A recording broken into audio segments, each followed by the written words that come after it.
Bien le bonjour. Alors voilà, comme beaucoup de personnes, j'ai craqué sur un GPI Case. Donc il s'agit d'un boîtier avec le form factor de la Game Boy, équipé de ces quatre boutons, de ces fameux boutons LR qui embarquent une carte Raspberry Pi 0 qu'il faut configurer et insérer. Cette vidéo ne sera pas pour but de montrer la configuration de la carte, mais une conséquence due à l'utilisation de ce matériel que j'ai constaté, qui m'a assez bien contrarié. Ici, donc, il y a, comparé à une autre console, il y a quelque chose qui va devoir être changé parce que moi, en fait, étant un habitué de la Game Boy et de la Super Nintendo, j'ai dû modifier ça. En fait, avec les jeux comme Mario, on appuie ici pour accélérer et là pour sauter. Donc, avec cette console-là, comme vous pourrez le remarquer, il y aura un certain inconfort. Ça, c'est un fait incontestable. C'est pas non plus fatal, mais bon, voilà, moi, je préfère configurer ces touches-là en saut et accélération et utiliser celle-ci de manière optionnelle. Maintenant, ça, c'est encore une petite anecdote pour ceux qui trouvent un petit inconfort. Maintenant, ici, il y a plusieurs choses à savoir. Donc, moi, ici, j'ai configuré cette console sous RetroPie. Il faut un petit peu galérer pour les configurations, mais les ramifications en sont, enfin les résultats en sont vraiment bien et on ne les regrette pas. Ici donc j'ai l'émulateur Super Nintendo. Alors comme beaucoup vont peut-être le remarquer, quand ils vont jouer à leur petit jeu préféré, donc on va lancer un jeu Illusion of Time. Donc ici, je vais faire une petite pause, le temps que le jeu se lance. Alors voilà, ici je suis en face du professeur, je vais faire un point de zoom. Voilà. Ici donc je vais aller de gauche à droite et vous pouvez remarquer que ce n'est pas entièrement fluide. Alors j'ai eu beau traficoter dans le V-Sync, j'ai eu beau aller dans n'importe où. Dans les réglages, dans les ratios, dans tout ce qui était possible, imaginable, je n'arrivais pas vraiment à trouver le moyen de régler ce problème-là. Je n'arrivais pas à avoir vraiment une image fluide. Alors que ici, donc maintenant, je vais brancher la version en 60 Hz. Là, ici, j'ai lancé la version en 60 Hz et vous pouvez constater ici, l'image est parfaitement fluide.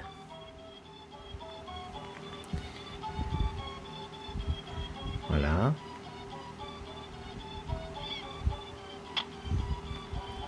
Voilà, on a vraiment une image fluide, il n'y a presque pas de lag, parce que ça, des lags, il y en aura toujours, mais il n'y a franchement presque pas de lag. Donc ici, je vais sortir et je vais vraiment montrer donc de manière concrète. Ici, je vais sélectionner Mario All Stars en version européenne.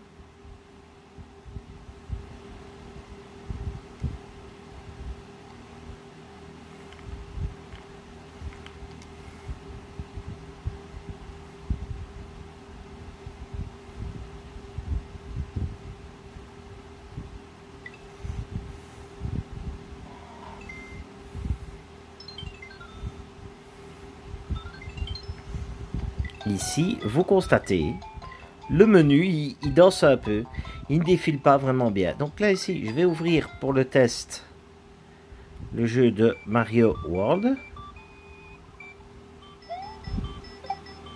Et on remarque, les décors, ils dansent un petit peu. Donc là, ici, je vais sortir et sans faire de coupure, je vais montrer la version USA, donc la version qui est en 60 Hz.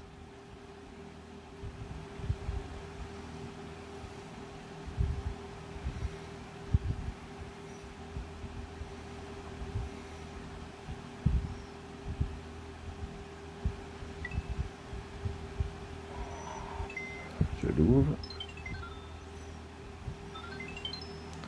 Ici, non seulement ça a l'air plus fluide, mais ça m'a l'air plus rapide et plus réactif. Donc ici, je vais ouvrir Mario World.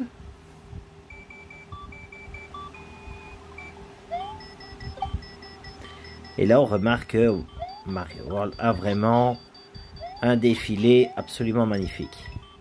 Donc voilà, je pense que ce matériel, parce que c'est plusieurs assemblages, donc ce matériel ne supporte pas la 50 Hz. Elle fait un rendu absolument dégueulasse quand elle se retrouve, confrontée à une version 50 Hz des jeux. Donc vous achetez ceci, vous devez patcher obligatoirement vos jeux en 60 Hz ou choisir les versions USA.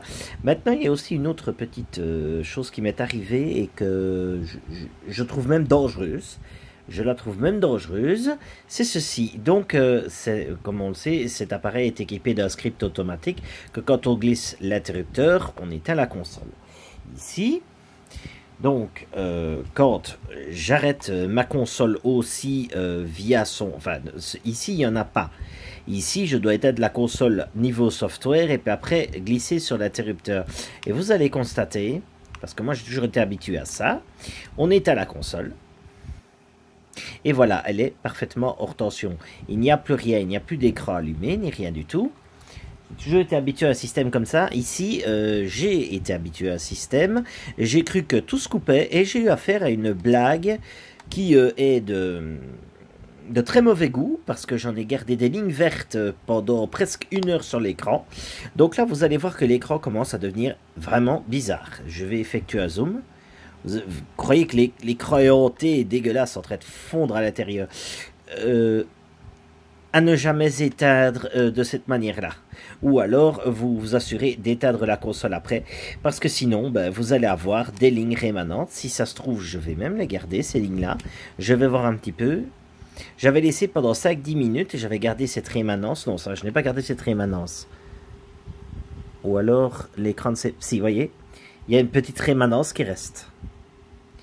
Donc, de grâce, n'éteignez jamais la console par le menu de l'interface, sinon vous pourriez avoir des dommages irréparables à l'écran. C'est un peu dommage en fait. Ce qui se passe, c'est que l'écran n'a pas de gestion d'alimentation. La carte ne peut pas gérer l'alimentation de l'écran. Et visiblement, quand l'écran est désactivé, il sort un de ces trucs très bizarres, une de ces rémanences très bizarres. Vous voyez qu'il a d'ailleurs bien gardé la trace. Et encore, c'était 10 secondes. Si j'avais laissé ça 5 minutes, je gardais des lignes vertes pendant environ 1 heure ou 2. J'ai vraiment cru que j'avais cramé ma console. C'était vraiment pas marrant. Donc voilà. C'était pour prévenir. Voilà, c'est ces petits trucs qu'on peut avoir quand on achète ce style de matériel qui est... Bon, moi je trouve ça, c'est du matériel assembleur. C'est du matériel assembleur, donc là, du matériel assembleur et développement. Moi, je n'ai rien modifié de la console, j'utilise des piles rechargeables, mais voilà, ça fait très très bien le travail. J'ai l'intention de tester d'autres petites choses dedans, mais c'était pour prévenir un petit peu, parce que certaines personnes peuvent être configurées des problèmes de jeu 50 Hz. Ils disent, ouais, c'est la carte qui n'est pas suffisamment puissante, c'est l'écran qui est pourri et tout ça. L'écran est absolument, voilà, très, très correct et tout. J'ai du Pixel 1.1, c'est vraiment nickel. Donc là, ici, voilà, je montrerai comment il est plus recommandé d'éteindre de cette manière-là. Bon, d'abord revenir sur le menu là, quitter l'émulateur avant, c'est toujours plus sage pour ne pas perdre les sauvegardes. Hop, l'extraction par là, voilà. Elle reconnaît donc l'extraction automatique via le script. Et voilà, c'est parfait. Dès lors que là, elle va s'éteindre, voilà, tac, là maintenant elle est hors tension, il n'y a plus de courant qui circule. Voilà, je vous remercie d'avoir regardé cette petite vidéo d'avertissement concernant cette console assembleur. Voilà, c'était pour éviter que des gens ne soient embêtés par rapport à ça. Je vous remercie d'avoir regardé cette petite vidéo.